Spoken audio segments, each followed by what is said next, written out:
Assalamualaikum warahmatullahi wabarakatuh.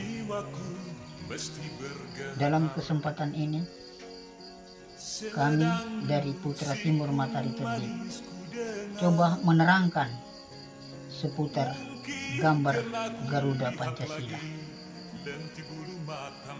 Garuda sebagai simbol agama perjalanan sejarah bangsa Indonesia, di mana Garuda memiliki arti dan makna gerakan angkatan rakyat untuk dunia agama, sehingga Garuda adalah simbol keagamaan perjalanan para wali-wali Allah, melahirkan sebuah gambaran simbol-simbol filsafat dan filsufat yang berlandaskan kemanusiaan, yang membangun asas aturan yang berhubungan dengan Sang Pencipta, sehingga Garuda memiliki makna terselubung yang dinamakan nilai filsafat dan filsufat di dalam sebuah bentuk gambaran seni.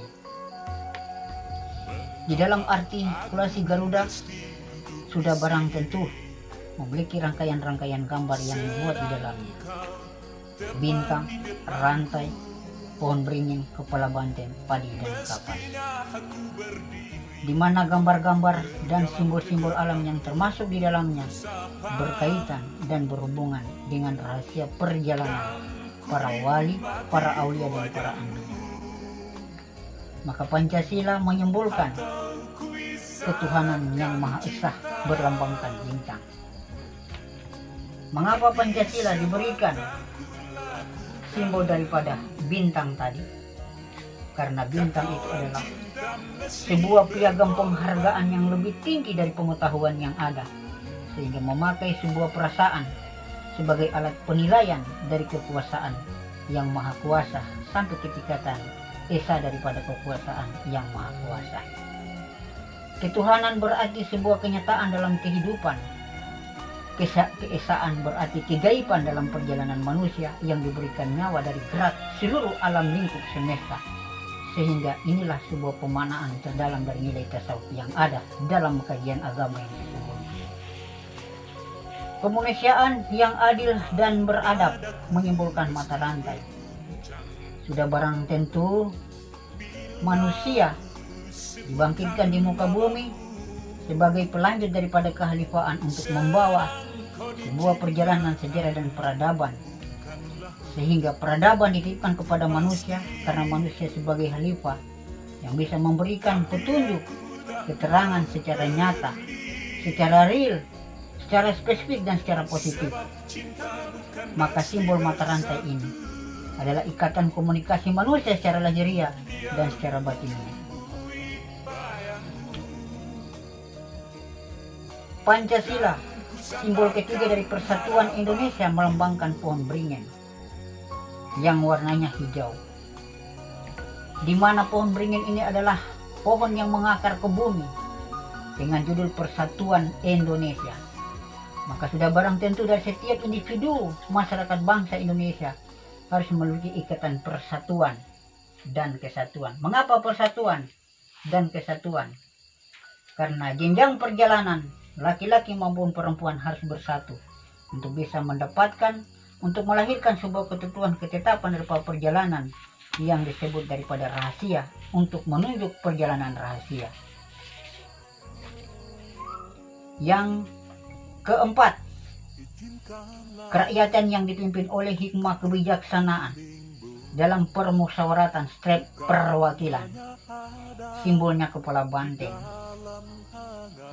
Kerakyatan adalah sumber kekuatan pengabdian untuk memberikan hasil keringat dan kerja yang lahiriah maupun batiniah. Karena tidak bisa memberikan sesuatu hal yang tidak benar adanya, harus yang memang benar-benar adanya. Mengapa demikian? Karena yang demikian itu, hak yang dilahirkan adalah hak kebenaran, dan hak yang ditulis adalah hak yang sebenarnya. Sehingga keterwakilan seseorang membawa sebuah kebenaran, tidak sedikit dan tidak sekali-kali melupakan kebenaran, bukan mencari pembenaran tetapi melaksanakan kebenaran. Maka inilah sebuah perwujudan daripada simbol Pancasila kepala banteng dalam memberikan kekuatan untuk mengutus seseorang dengan hak-hak amanah yang bisa dibijaksanai secara baik untuk melindungi segenap kehidupan yang ada di lingkup maupun pribadi agar senantiasa terpelihara dan terlindung ukhuwah yang sebaik-baiknya berdasarkan ketetapan agama, di mana simbol Garuda sebagai lambang yang memberikan nilai-nilai filosofi dan falsafah yang ada. Yang kelima, keadilan sosial bagi seluruh rakyat Indonesia. Simbolnya padi dan kapas. Keadilan dapat tercipta ketika kita memiliki sebuah perasaan rasa karsa dalam jiwa yang tinggi, yang mendalam, yang besar, sehingga kita bisa menciptakan kemanusiaan di dalam jati diri sebagai seorang individu manusia yang memahami hak amanah dari Yang Maha Kuasa dan memelihara sebuah hak amanah dan tuntunan dari kerasulan yang ada. Mengapa demikian? Karena ajakan dan ajaran di dalam Pancasila adalah nilai-nilai keagamaan yang termuat dan terangkum dalam satu simbol, sehingga dia tidak memecah belah dari bentuk agama yang ada, tetapi dia menyatukan seluruh komposisi agama yang ada. Maka inilah simbol Pancasila, 17 di kiri, 17 di kanan. 17 di kiri adalah pemahaman perjalanan syariat 5 waktu hari semalam melahirkan rangkaian 17 rakaat. Sedangkan ekornya 8 melahirkan sifat kedua ibu bapa, sifat Jalal dan Jamal, sehingga inilah proses perjalanan rahasia. Makanya disebut pada tanggal 17 Agustus 1945 dirayakan hari kemerdekaan, di mana simbol yang dirayakan itu adalah sebuah simbol kebesaran dan rahmat Allah yang diturunkan kepada bangsa Indonesia. Tahun 1945, tepat pada tanggal 17 Agustus, dirayakannya kemerdekaan. Karena satu kekuasaan yang maha kuasa, 9 bulan manusia dalam kandungan rahasia. 4 ada daripada hak cipta An-Nasir, kejadian daripada air, api, angin, dan tanah. Sedangkan yang 5 adalah pemberian dari Yang Maha Kuasa. 1 bintang bersimbol pemberian nyawa dari Allah Subhanahu wa Ta'ala. 2, kemanusiaan yang adil dan beradab, berarti diberikan pendengaran bagi manusia. Persatuan Indonesia, berarti manusia diberikan penglihatan bagi manusia. Kerakyatan yang dipimpin oleh hikmah, kebijaksanaan dalam pemusatan perwakilan. Di sila keempat, melahirkan kerakyatan yang dipimpin oleh hikmah, kebijaksanaan dalam permusyawaratan step perwakilan. Berarti di sini mewakili penciuman. Mengapa demikian? Diberikan keterwakilan dari penciuman karena dapat membedakan hal-hal yang lebih jelas dan lebih tepat untuk dilaksanakan. Tidak mengelak dari sebuah hak kebenaran, tidak mencari sebuah hak pembenaran, tapi yang dikerjakan adalah hak kebenaran sesuai dengan hak amanah yang ada. Keadilan sosial bagi seluruh rakyat Indonesia menyimbolkan padi dan kapas. Di sini adalah simbol melahirkan sebuah perasaan yang senantiasa keterwakilan dari perasaan itu adalah nilai-nilai kemanusiaan yang bisa memberi sebuah keadilan, karena hubungan perasaan dengan keadilan adalah sebuah sikap kemanusiaan yang berhubungan dengan Sang Pencipta yang Maha Esa di dalam kehidupan manusia itu sendiri. Kenapa demikian? Karena manusia adalah keterwakilan daripada risalah rahasia Allah untuk membawa peran daripada kehidupan, memberikan keteladanan daripada jenjang kehidupan agar melahirkan perjalanan manusia dalam sejarah yang memiliki kaitan agama, adat, budaya, dan peradaban, serta melahirkan pemerintahan yang sebenar-benarnya. Pancasila jelas mengatur peradaban manusia karena diambil dari sisi keagamaan, tidak keluar dari perjalanan agama, keterangan, baik itu dari syariat, baik itu dari tarekat, baik itu dari hakikat, baik itu dari ma'rifat. Mengapa demikian diambil dari agama? Karena bangsa Indonesia ini adalah bangsa yang dirahmati oleh Yang Maha Kuasa, yang memperjalankan aturan, memiliki nilai-nilai keagamaan di dalamnya. Sehingga siapapun yang menyalahgunakan sebuah hak kewenangan, kecil dan besar, sudah barang tentu ia mengkhianati negaranya sendiri, ia menganiaya dirinya sendiri, dan ia pun sengaja berkhianat, berarti yang merusak dari lingkup dirinya sendiri. Sudah barang tentu dikenakan pasal dan hukum sesuai dengan simbol yang disimbolkan dalam Garuda Pancasila sebagai sumber daripada Undang-Undang Dasar, yang dimaksud daripada sumber segala sumber hukum yang ada. Makanya Pancasila sebagai alat penelitian dari segala hukum yang ada. Kemudian Undang-Undang Dasar sebagai karya tulis, karena diambil dari dasar anasir sehingga disebut Undang-Undang Dasar. Adanya api, adanya air, adanya angin, dan adanya tanah.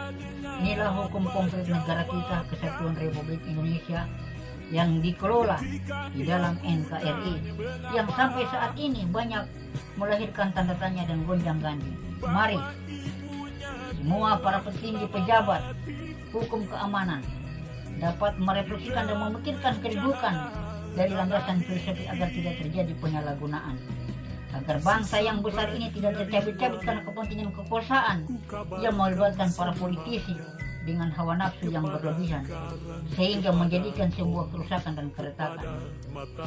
Semua berpikir secara akal sehat, kita tempuh jalan yang sebaik mungkin untuk menuju kepada yang sesungguhnya. Karena semua ini adalah hak pinjaman, bukan hak keabadian, tetapi hak pinjaman yang dikelola secara amanah dengan baik. Maka barang siapa yang mengerjakan hukum sesuai ketetapan Undang-Undang Dasar, maka inilah orang-orang yang beramanah.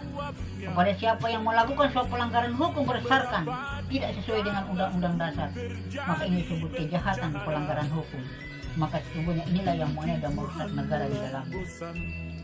Jadi seluruh para petinggi negara, pemimpin negara, baik dari Presiden, DPR, MPR, Lembaga Konstitusi Negara, Mahkamah Konstitusi, dan lembaga-lembaga lain, dapat merefleksikan rumusan Pancasila sejelas mungkin agar tidak menjadikan sebuah penyalahgunaan, tetapi menjadikan sebuah representasi yang terbaik demi kepentingan masyarakat bangsa Indonesia menuju kepada Indonesia yang sebenar-benarnya menjadi bangsa yang besar. Baik itu dari saat ini negara metropolitan menuju megapolitan, dari megapolitan menuju superpower, dari superpower menuju mensuar, membutuhkan suatu presentasi refleksi pemikiran yang lebih jelas terarah, yang lebih membawa kepada nilai-nilai keagamaan dan nilai-nilai kemanusiaan, agar tatanan pemerintahan tertib dan teratur, berwibawa dan bersahaja, tidak menyelenceng dari Undang-Undang Dasar 1945 berdasarkan Pancasila. Mari seluruhnya bangsa Indonesia, baik dari kalangan bawah, kalangan menengah maupun kalangan atas, sama bersatu padu untuk memelihara ukhuwah dari simbol negara kita sebagai pemersatu yang mengikat kita dalam satu bentuk aturan atau bingkai daripada aturan, agar kita tidak tercabik-cabik dengan kepentingan kekuasaan yang berlebihan. Pada akibatnya kita lupa diri, kita tidak mawas diri, kita melakukan banyak keterlanjuran, dan banyak kita melakukan kesalahan, lalu mencari pembelaan di mana-mana. Ini sebuah kesalahan dan sebuah keliruan yang besar. Marilah kita kerjakan kebenaran yang sebenar-benarnya, kita lakukan kebaikan sebaik-baiknya, agar bangsa yang besar ini menjadi bangsa yang majemuk. Terima kasih atas keterangan singkat yang kami berikan. Kami dari Timur Matahari Terbit. Keterangan ini bukan sekedar keterangan kritikan, tetapi kami sampaikan supaya ada pembenahan dan perubahan keterangan total dari segala aturan yang tidak sesuai dengan Undang-Undang Dasar 1945 berdasarkan Pancasila dari segala sumber aturan yang ada. Kami dari Putra Timur Matahari Terbit senantiasa apa yang kami sampaikan, kiranya lebih dan kurangnya mohon dimaafkan bila mana salah. Kami siap menerima sebuah kritikan, atau kami siap mendapat pertanyaan untuk memberi jawaban. Mengapa kami sampaikan hal ini tanpa seizin pemerintah atau tanpa sepengetahuan pemerintah? Sebetulnya walaupun kami tidak seizin pemerintah, tetapi sama kami menuju kepada pemerintah. Walaupun tanpa sepengetahuan pemerintah, tapi kita ingin pemerintah semua sama tujuannya untuk memperbaiki keadaan. Tidak ada sifat politisasi, tidak ada sifat politis, tetapi nuansa kejiwaan atau nuansa kemanusiaan atau nuansa sebuah bentuk peradaban harus dilahirkan dalam sebuah tatanan kata-kata dan kalimat yang bisa memiliki makna dan keterangan. Dalam kesempatan ini kami memanfaatkan waktu yang ada, sekiranya di akhir tahun Desember 2020 tanggal 6 malam Senin, kami kabarkan persoalan penyampaian ini bukanlah sebuah masalah atau bukan sebuah persoalan, tetapi sebuah peringatan agar semua mawas diri dengan kondisi dan situasi yang ada. Salam merdeka bagi bangsaku, negeriku, dan seluruh daripada masyarakat bangsa Indonesia. Sekian, terima kasih sekilas penyampaian dari simbol Garuda, Pancasila dan Undang-Undang Dasar 1945. Pada waktu berikutnya, kami akan menjelaskan secara terperinci dan lebih rinci lagi dari penjelasan yang ada. Sekian dan terima kasih.